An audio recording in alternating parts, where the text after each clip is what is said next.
warahmatullahi wabarakatuh. Halo teman-teman Kapamapa, selamat datang di podcast Sinergi, sebuah ruang diskusi yang mengusung semangat sharing ilmiah, edukasi, dan kolaborasi. Jadi teman-teman, perkenalkan nama saya Ubianti selaku moderator dan saya akan ditemani oleh rekan saya. Dan saya bernama Wahidin, kami dari Departemen Penelitian dan Pengembangan BEM Kemamapa Uni. Jadi teman-teman, pada episode perdana ini kita akan membahas tema Smart Skincare. Kenali kandungan produk, pastikan terstandar BPOM, dan hindari produk ilegal. Jadi, tema ini kami angkat karena skincare ini telah menjadi bagian dari gaya hidup masyarakat. Namun, di tengah banyaknya produk yang beredar, penting bagi kita untuk menjadi konsumen yang cerdas. Artinya, kita harus memahami dari kandungan produk tersebut. Kita juga harus memastikan bahwasanya produk tersebut telah terstandar BPOM dan kita harus menghindari produk ilegal. Merupakan suatu kehormatan bagi kami karena pada kesempatan kali ini di mana telah hadir narasumber yang berbagi wawasan kita pada podcast kali ini. Nah, beliau adalah Bapak Yosef Dewi Irwan Setiawan di mana SSI APT-MM selaku Kepala Badan Pengawasan Obat dan Makanan di Makassar. Bagaimana kabarnya Pak hari ini? Alhamdulillah baik. Assalamualaikum warahmatullahi wabarakatuh. Waalaikumsalam warahmatullahi Bagi wabarakatuh. seluruh pemirsa podcast Sinergi ya. Iya, Pak. Tentunya saya mengucapkan terima kasih juga ini dari teman-teman dari UMI ya. Iya. Nah Pak, sebelum kami mengadakan podcast kali ini, yang dimana kami memberikan kesempatan kepada keluarga besar mahasiswa farmasi UMI untuk memberikan pertanyaan mengenai tema ini Pak. Nah alhamdulillah antusias dari teman-teman kami itu sangat luar biasa karena memberikan banyak sekali pertanyaan yang dimana kami telah merampungnya dan insya Allah kan dipertanyakan di podcast ini. Oke, baik awal, terima kasih. Baik Bapak, sekali lagi saya ucapkan terima kasih atas kesediaan Bapak untuk hadir dan berbagi wawasan pada podcast hari ini. Nah, sesuai dengan tema podcast yang saya jelaskan di awal, kita akan mengupas 3 poin penting. Yang pertama, bagaimana cara mengenali kandungan produk. Yang kedua, kita memastikan bahwasannya produk tersebut telah terstandar BPOM. Dan yang terakhir, kita harus menghindari produk ilegal, Pak. Nah, langsung saja untuk mengawali diskusi kita pada hari ini, izinkan saya untuk mengangkat poin yang pertama, yaitu kenali kandungan produk.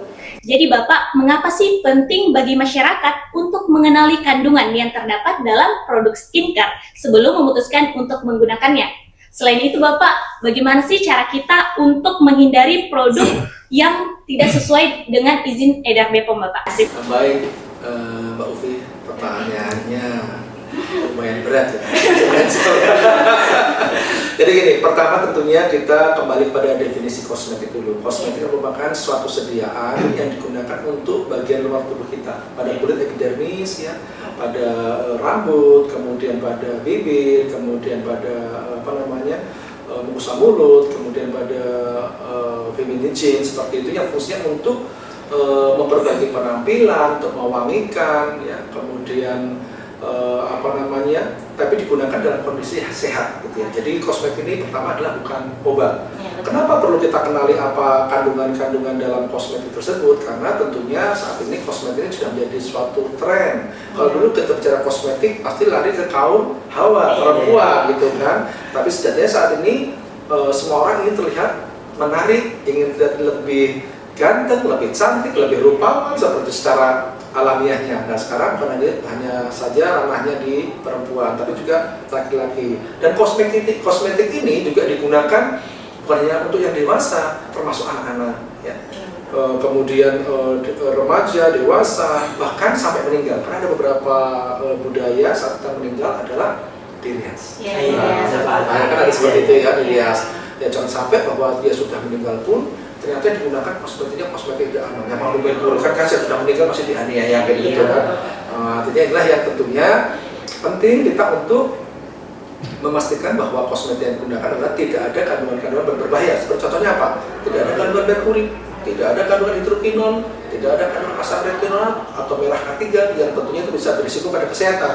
Ya mulai dari bisa langsung nampak, misalnya radang, jerawat yang berlebih, bahkan yang parah bisa terjadi kanker kulit. Makanya harus kita wajib membaca juga itu ya kandungannya ada. Pasti tidak ada tercantum karena tidak boleh itu kan ya. Artinya pasti tidak ada tuh kandungan, tapi kita harus tahu gitu kan, untuk yang misalnya kosmetik yang diklaim memutihkan dalam waktu 1 minggu, nah itu tidak ada ya. Jadi Badan POM ingat, tadi saya luruskan sedikit ya, jadi kalau kita istilahnya bukan Badan POM Makassar, Balai Besar Pengawas Obat dan Makanan di Makassar ya, BB POM di Makassar itu istilahnya. Nah jadi kembali lagi tadi ya, kandungan-kandungan itu bisa berisiko pada kesehatan, nah, dan juga apabila digunakan pada ibu hamil dan menyusui juga bisa berisiko, apalagi ibu hamil itu kan, itu bisa kandungan logam berat itu bisa masuk kepada melalui plasenta, kemudian bisa mengakibatkan cacat janin ataupun teratogenik. Artinya menjadi penting gitu ya, bahwa kita harus membaca label ya, sejauh bahwa yang paling penting dipastikan produknya sudah terdaftar di Badan POM. Nah, nanti akan sambung juga bagaimana cara tahunya, bisa kita menggunakan BPOM Mobile, tinggal di scan yang tadi itu ya, makanya harus download BPOM Mobile. Tuh, kenapa pentingnya tadi harus penting gitu kan. Yang kedua tadi, kenapa tadi pertanyaan kedua? Selain itu, ya Bapak tadi sudah jawab, kandungan apa saja yang harus kita hindari? Oh iya, karena itu memang tidak boleh ada dan pasti tidak dicantumkan. Kalau dicantumkan udah langsung tertangkap. Iya. Bukannya memperbaiki malah memperburuk. Iya, karena seringkali tadi itu ya, ekspektasi konsumen kita tuh ini bahwa, atau literasi kita, masyarakat kita cenderungnya adalah cantik itu adalah putih. Gitu lah. Oke, baik Bapak, terima kasih Bapak atas penjelasan yang sangat informatif. Tentunya penjelasan ini memberikan pemahaman kepada kita bahwa mengenali kandungan produk ini merupakan langkah awal untuk menjadi konsumen yang cerdas, teman-teman. Nah, selanjutnya Bapak, saya ingin bertanya lagi, mengapa sih masyarakat ini perlu memastikan bahwa produk skincare yang digunakan ini telah memiliki izin edar BPOM? Dan bagaimana sih cara yang mudah bagi masyarakat untuk melakukan pengecekan keaslian izin edar suatu produk sebelum membelinya, Bapak? Nah Bapak, sebelumnya kami dari Farmasi Umi itu memiliki brand dari Nara Unity, yang dimana dengan 2 produk itu Nara Oil dan juga Natural Spray. Nah mungkin dari sini Pak, bisa Bapak jelaskan bagaimana sih cara pengecekan keaslian izin edar suatu produk sebelum membelinya, Pak? Oke, jadi tadi menjawab yang pertama tadi. Yang pertama kan kenapa harus sudah berbepom? Iya, gitu kan? Nah, ini penting. Kenapa harus memilih produk obat, makanan, kosmetik, suplemen kesehatan, obat balam harus sudah punya izin Badan POM? Ya karena kalau suatu produk itu sudah terdaftar di Badan POM, itu sudah dilakukan evaluasi mutu dan keamanan, bagian dari namanya pengawasan pre-market. Ya, jadi kita kalau sudah dilakukan pengawasan pre-market, itu kita sudah melakukan pemeriksaan terkait dengan sarana produksinya, apabila dia misalnya industri itu kan, kita periksa dokumen-dokumennya, kita periksa personilnya gitu kan, karena misalnya industri kosmetik harus punya apoteker seperti itu kan, obat bahan alam harus apoteker gitu kan. Kemudian kita cek juga sekaitan dengan sistem mutunya seperti apa, atau pastikan semuanya sudah oke, semua komposisinya sudah oke sesuai ketentuan, baru kita terbitkan. Kalau di kosmetik namanya adalah CPKB ya, izin berapa cara produksi kosmetik yang baik. Nah setelah itu baru produk bisa diedarkan gitu ya. Setelah diedarkan, kita ada juga pengawasan post marketnya. Jadi misalnya ada dia nakal misalnya itu kan, di perjalanannya bagus gitu kan, tapi ternyata di perjalanan dia punya izin edar, dia punya produksi sendiri, nyampur tambahkan merkuri, tambahkan hidrokinon, itu akan ketahuan karena kita ada kegiatan sampling dan pengujian ya secara acak gitu kan. Jadi penting memilih produk yang sudah terdaftar di Badan POM untuk memastikan bahwa produk itu sudah dilakukan evaluasi mutu dan keamanan. Tapi tentunya sekali lagi sekaitan dengan tanggung jawab mutu keamanan tidak bisa pemerintah saja. Ada tanggung jawab dari pelaku usaha. Kalau pelaku usahanya tidak jujur, pelaku usaha nakal, mereka kadang-kadang itu sudah punya izin edar. Saya buat yang versi lain, versi yang bisa memberikan efek instan, yang itu juga tentunya bisa ditambahkan bahan berbahaya, bisa berisiko pada kesehatan. Nah, bagaimana cara ceknya? Maka tadi saya sampaikan, kita bisa menggunakan BPOM Mobile, gitu kan ya. Jadi sangat gampang. BPOM Mobile itu Bapak Ibu, seluruh pemirsa podcast Sinergi itu bisa di Play Store, ataupun kalau HP-nya iPhone itu di iOS itu ya. Tinggal klik aja, ketik aja BPOM Mobile, nanti ada logo seperti ini ya. Logo seperti ini. Nah, ini tinggal kita ini kan. Nah, tadi ini kan ada pilihan nih. Jadi di BPOM Mobile banyak pilihan, banyak fitur-fitur. Salah satunya adalah fitur untuk pengecekan. Tadi ini kan kita coba lihat. Nah, ini Jadi kan ada QR code nih, ini bukan barcode ya, jadi QR code namanya. Ini tinggal kita pilih ini untuk scan, sangat mudah sekali, tinggal kita scan. Nah itu kan muncul. Nah, kemudian cek detailnya. Nah coba kalian teruskan kecil tidak bisa baca, masnya bacakan sama atau enggak ya. Nama produknya Natura Diospray with Herbal Ingredient. Yang betul Pak. Betul ya. Mereknya apa ini? Narafin. Iya. Ya, kemasannya botol 60 ml.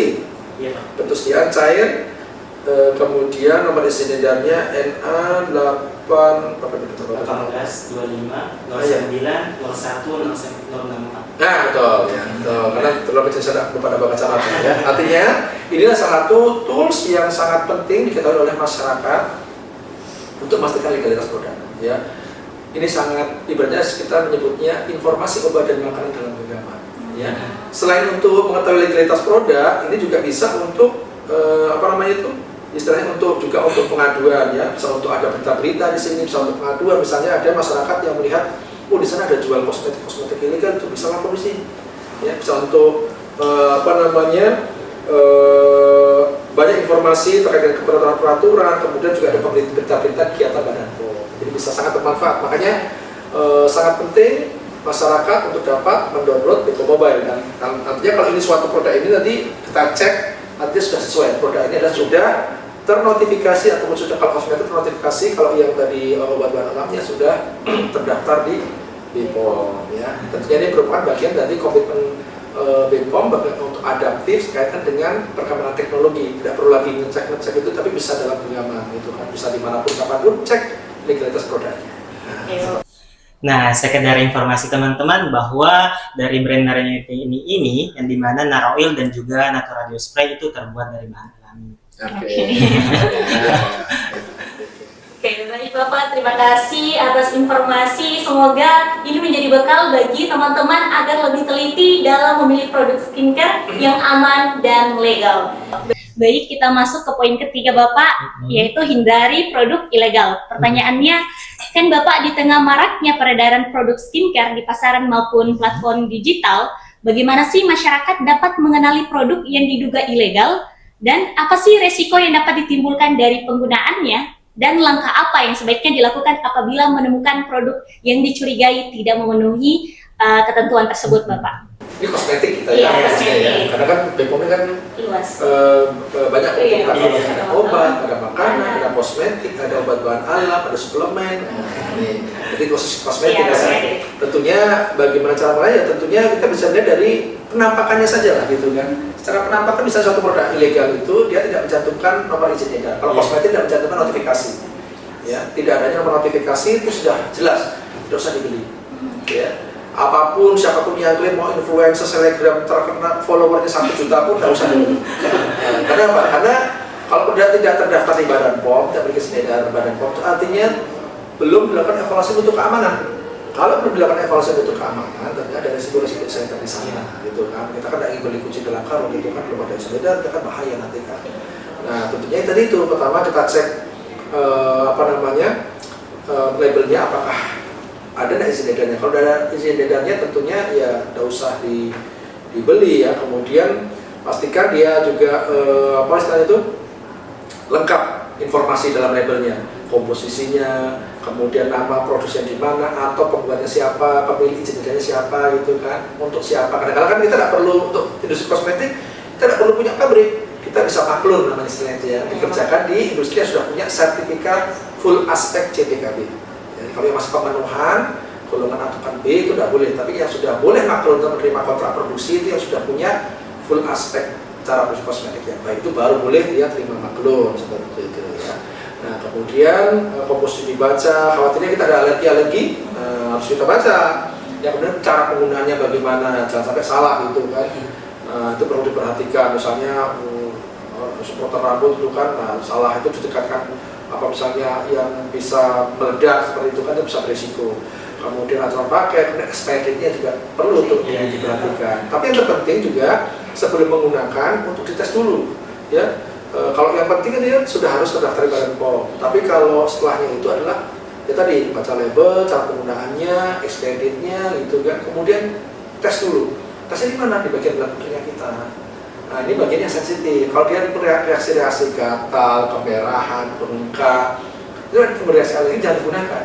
Berarti tidak cocok karena kulit kita ini kan ada kulit normal, ada berminyak, ada kering, ada kombinasi, ya macam-macam. Kita sendiri tahu lah. Ya artinya jangan percaya bahwa ini kosmetik bagus nih, banyak pakai, tapi tidak cocok kita untuk apa. Jadi tidak harus yang mahal. Kosmetik pun segala harga terjangkau dan bagus itu banyak. Yang terpenting sudah terdaftar di Badan POM. Ya, itu salah satu bagaimana cara-cara kita untuk memilih kosmetik yang aman. Kalau ada kebingungan, gimana caranya kalau bisa menemukan? Nah masyarakat tadi bisa memanfaatkan Bepom Mobile itu kan untuk pelaporan. Tapi paling gampang kita juga ada namanya layanan informasi dan pengaduan Balai Besar POM di Makassar. Di mana? Di 0852 11111, satunya 5 kali ya. 533. Itu layanan informasi dan pengaduan dari Balai Besar POM di Makassar. Kalau di pusat, Halo Bepom namanya. 1500 533, gampang ingat. 1500 533. Kalau Makassar 0852 1111111, satunya 5 kali 533. Masyarakat kalau misalnya mau motor banyak-banyak, tinggal fotonya produknya, spread itu kan, tanya apakah sudah terdaftar. Tapi kalau bisa fotonya dari segala sisi, karena kan pada misalnya kalau ini kan di sini aja kan tidak terlihat sebelah sininya kan, jadi semua sisi agar kita bisa memberikan jawaban yang lebih komprehensif dan lebih tepat lagi. Jadi sangat mudah masyarakat tentunya apabila menemukan produk yang tidak sesuai dengan ketentuan, laporkan. Karena itu merupakan salah satu bentuk peran serta masyarakat. Ya masyarakat harus ikut mengawasi. Karena kalau cuma pemerintah saja, cuma Bepom saja, kita sedikit orangnya kan. Sementara kita mengawal sangat banyak saran-saran harus kita kawal untuk membutuhkan keamanan. Kita kan UPT Badan POM, ini saya tambahkan sedikit ya, UPT Badan POM, perwakilan Badan POM di Sulawesi Selatan itu ada 3. Balai Besar POM Makassar, Balai POM Palupo, dan satu lagi yang terbaru Lokapom di Buni. Ya. Masing-masing ada catchment areanya. Tujuannya apa? Dibentuk perwakilan-perwakilan untuk meningkatkan aktivitas pengawasan dan juga untuk meningkatkan layanan publik. Agar masyarakat juga semakin mudah mengakses layanan informasi, layanan pengaduan, layanan perizinan, atau layanan pengujian. Ya, jadi semakin dekat kita untuk mendekatkan diri kepada masyarakat. Oke, baik Bapak. Terima kasih banyak Bapak atas penjelasannya. Semoga melalui pembahasan 3 poin yang telah kita diskusikan dengan Bapak ini, semoga masyarakat semakin cerdas dalam memilih produk skincare. Yang pertama, kita harus mengenali kandungan produk tersebut dan pastikan terstandar Bepom, serta menghindari produk ilegal. Baik, saya serahkan kepada rekan saya. Nah, Pak, ada pun beberapa pertanyaan dari Kabang Umi yang dimana itu yang pertama nih Pak, di era digital dan industri 5.0 saat ini penyebaran informasi mengenai obat dan kosmetik berlangsung sangat cepat nih Pak, termasuk informasi yang belum tentu benar. Menurut Bapak, bagaimana peran strategis mahasiswa farmasi dalam membantu BPOM menghadapi tantangan tersebut, dan kompetensi apa yang harus kami miliki agar mampu menjadi sumber informasi yang kredibel bagi masyarakat? Terima kasih Mas Alden. Memang ini salah satu tantangan. Sekarang sudah 5.0 ya? Iya. 5.0 dulu itu pacarannya masih 2.0, sekarang sudah 5.0. Semakin pesatnya perkembangan teknologi, tentunya kita pemerintah juga tidak boleh lambat mensikapi hal tersebut ya. Kita juga harus responsif, harus adaptif menjawab tantangan-tantangan perkembangan teknologi. Ya tentunya bagaimana peran mahasiswa? Tentunya peran mahasiswa menjadi sangat penting dan strategis. Adik-adik ini kan merupakan kita harapkan nantinya bisa sebagai agent of change, sebagai penyambung informasi. Nah, tentunya harus memiliki kemampuan tentunya yang sejalan dengan teknologi, yang punya media sosial, gitu kan harus punya itu kan. Kalau kita mau gitu kan sekarang perkembangan rata-rata adalah termasuk sistem penjualan saat ini sudah bergeser dari konvensional sekarang ke sistem daring. Apapun sekarang bisa kita peroleh secara menggunakan gadget kita dengan berbagai macam platform. Tentunya penting adik-adik ini bisa mendukung tugas dan peran dari pemerintah dari Badan POM dengan menjadi penyambung informasi seputar obat dan makanan. Nanti misalnya adik-adik ingin, makanya kita juga peran dari perguruan tinggi sangat strategis ya. Kita ada program ABG Collaboration, Akademia Business and Government, di mana Badan POM bukannya sebagai otoritas tapi kita sebagai strategic enabler. Jadi kita menjembatani antara perguruan tinggi yang mungkin banyak riset ini kan mungkin riset dari para mahasiswa, para bapak ibu dosen, peneliti di UMI atau teman-teman lainnya itu punya. Nah ini kita hilirisasi. Tujuannya apa? Agar tidak hanya berhenti sampai di jurnal-jurnal saja gitu kan, tapi jadi produk yang bermanfaat. Sebenarnya kan jadi produk bermanfaat kan pasti awalnya dari penelitian gitu kan, dari penelitian Ibu Dekan gitu kan. Tapi kemudian dihilirisasi dan kita siap melakukan pendampingan. Jadi tidak usah khawatir. Pengusaha jadi Badan POM sejatinya adalah mudah terjangkau dan terukur. Bahkan kalau untuk MKM itu 0 rupiah. Jadi tidak ada no pungli, no gratifikasi, dan jangan gunakan calo. Ya, kita ada silakan. Iya, karena itu tidak boleh ada seperti itu kan. Kita sudah BBBN, Wilayah Birokrasi Bersih dan Melayani, itu merupakan pengakuan dari Kemenpan RB bahwa kita terkait dengan persepsi anti korupsi, kemudian terkait dengan publik sudah sangat baik. Ya. Artinya peran tadi kembali ke peran sangat penting, membekali dengan kemampuan memiliki alat media sosial, kemampuan berkomunikasi, dan tentunya membangun sinergi, ya. Agar adik-adik ini juga tentunya bisa mengedukasi juga untuk diri sendiri, keluarga yang dicintai, masyarakat, dan menjadi seorang influencer itu juga satu pilihan pekerjaan yang menjanjikan. Tapi terlepas dari itu juga, kita juga ingin mendorong melalui kolaborasi ABG ini, adik-adik mahasiswa juga bisa menemukan jiwa-jiwa entrepreneurship, gitu kan, ya, jiwa kewirausahaan. Jadi tidak hanya terbatas saat nanti selesai kuliah ingin bekerja di pemerintah, pegawai negeri, atau di private sector, tapi bisa menjadi seorang pengusaha mandiri, berdikari kaki sendiri, membuka lapangan pekerjaan dan mendapatkan kebebasan finansial. Gitu, ya. Nah, dan pertanyaan kedua Pak, bagaimana prosedur atau tindakan yang BPOM lakukan yang nantinya ketika ada suatu produk yang mendaftarkan produknya ternyata di kemudian hari berbeda dengan kandungan yang telah didaftarkan sebelumnya. Oke, tadi sudah sempat kita bahas juga ya. Ya, jadi ini memang sangat mungkin terjadi. Makanya tadi kita bilang, saya sampaikan bahwa tanggung jawab tidak bisa jadi Badan POM sendiri. Kalau karena kita apa? Kita tidak bisa 24 jam melototi, kita tidak tidur gitu kan. Artinya di saat juga kita membutuhkan komitmen. Jadi kuncinya adalah komitmen dan goodwill, niat baik dari pelaku usaha untuk senantiasa menjaga, memastikan bahwa produknya sengaja memenuhi aspek mutu dan keamanan, gitu kan ya. Nah, kalau misalnya kita temukan, makanya tadi kita ada pemasaran pre-market sebelum beredar, ada pemasaran post-market.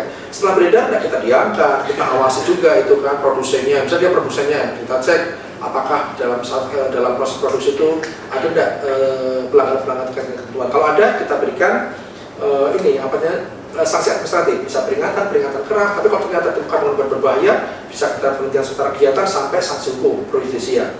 Ya, begitu juga kalau ditemukan di lapangan, ya misalnya kita temukan misalnya penelitian berbahaya, kita misalnya kalau dia hanya maklum, itu harus melakukan penarikan.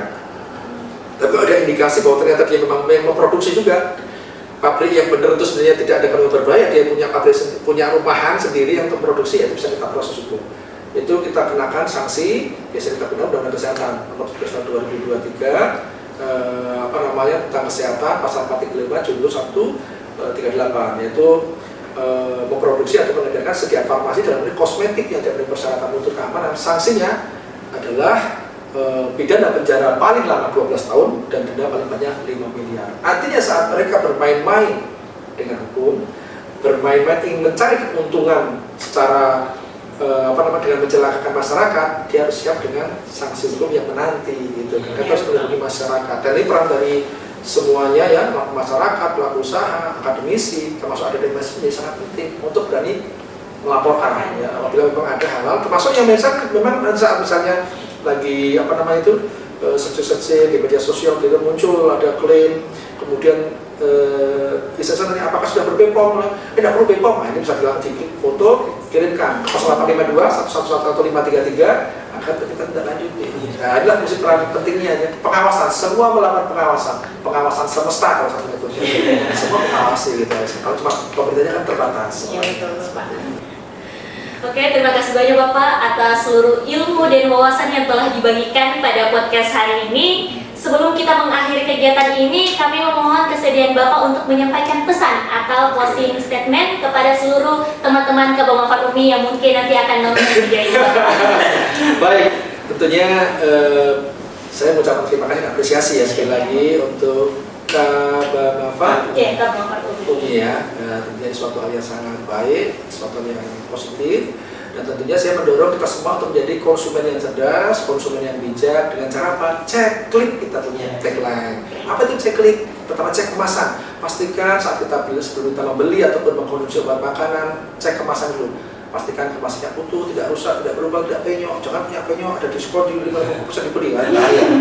Karena penyok itu bisa terlepas di bagian dalamnya, karat bisa berkarat, bisa mencemari produk makan dan bisa mengakibatkan keracunan. Cek kemasan. Yang kedua, cek label tadi. Harus budayakan literasi baca. Yang kita yang perlu diperhatikan membaca dan literasi, kan baca semuanya, ya label komposisinya, jangan sampai ada bahan-bahan yang memang bersifat alergenik untuk kita tetap dibeli, ini kan bisa merugikan diri kita sendiri. Kemudian cek di sini dan pastikan sudah terdaftar di Badan POM ya, cek untuk kosmetik ya, atau notifikasi nyebutnya, ada POM-nya, jadi ada POM NA, B, C, D, itu kode benar, Asia, Australia, Eropa, Afrika dan Amerika, ya itu NA, D, ada 11 digit angka. Kemudian kita cek daluarsa, jangan tentunya membeli produk yang sudah daluarsa ya. Tinggi misalnya, ini harga mahal produk Amerika tapi sudah daluarsa. Jangan, untuk apa kita pertaruhkan itu kan? Dan yang terpenting kalau kita bicara masalah kosmetik itu ada quote yang baik bahwa kecantikan sejati itu tidak terletak pada pakaian atau perhiasan, tapi sejatinya kecantikan sejati itu terletak pada ketinggian ilmu kita dan keluhuran kita. Nah, telah pancarkan cantik sejati itu dengan tunjukkan inner beauty. Baik, luar biasa penutup dari Bapak Yosef Dwi Irwan Prakasa Setiawan SSI Apoteker MM. Dan saya ucapkan lagi Pak, terima kasih atas waktu dan ilmu dan pengalaman yang telah dibagikan kepada kita semua. Dan semoga podcast Sinergi kali ini dapat memberikan manfaat bagi teman-teman Bapak semua. Saya Ulfianti Dan saya Awaluddin. pamit undur diri. Wassalamualaikum warahmatullahi